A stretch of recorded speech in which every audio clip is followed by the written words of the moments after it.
കരുണയുടെ അവസാന മണിക്കൂർ 43. ഒരുക്കത്തിൻ്റെ സമയം. അതുകൊണ്ട് ഇപ്പോൾ തന്നെ ഒരുങ്ങാൻ തുടങ്ങുക.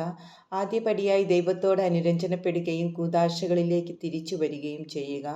മറ്റുള്ളവരോടും തന്നോട് തന്നെയും ക്ഷമിക്കുക. പ്രാർത്ഥിക്കുക. പ്രത്യേകമായി ജപമാല പ്രാർത്ഥന ചൊല്ലുക. നിങ്ങൾ ആദ്യമേ ആത്മീയമായി ഒരുങ്ങുന്നില്ലെങ്കിൽ ഭൗതികമായ ഒരുക്കം കൊണ്ട് ഒരു പ്രയോജനവും ഉണ്ടാകാൻ പോകുന്നില്ല. ഏറ്റവും ശക്തമായ ആത്മീയ അഭ്യാസം ഉപവാസമാണ്. ഉപവാസവും പ്രാർത്ഥനയും വഴിയായി നിങ്ങളുടെ ജീവിതം രൂപാന്തരപ്പെടുത്താൻ പരിശുദ്ധാത്മാവിന് കഴിയും. ഉപവാസം മാത്രം പോരാ, പ്രാർത്ഥന മാത്രവും പോരാ. ഇവ രണ്ടും ഒരുമിച്ച് പോകേണ്ട കാര്യങ്ങളാണ്. ഈ മുന്നറിയിപ്പിൻ്റെ ഉദ്ദേശം നല്ല മനുഷ്യരെ ദൈവത്തിലേക്ക് കൂടുതൽ അടുപ്പിക്കാനും അതേസമയം തന്നെ പാപികൾക്ക് അനുതപിക്കാനുള്ള മുന്നറിയിപ്പ് കൊടുക്കാനുമാണ്. ഈ മുന്നറിയിപ്പിലൂടെ നിങ്ങൾ നിങ്ങളുടെ ജീവിതം ക്രമപ്പെടുത്തണമെന്നും ദൈവത്തിനെതിരെ ചെയ്യപ്പെടുന്ന പാപങ്ങൾ കുറയണമെന്നുമാണ് ദൈവം ആഗ്രഹിക്കുന്നത്. മുന്നറിയിപ്പ് നീതിമാന്മാർക്കും ദുഷ്ടന്മാർക്കും ഒരുപോലെ ശിക്ഷയാണ്.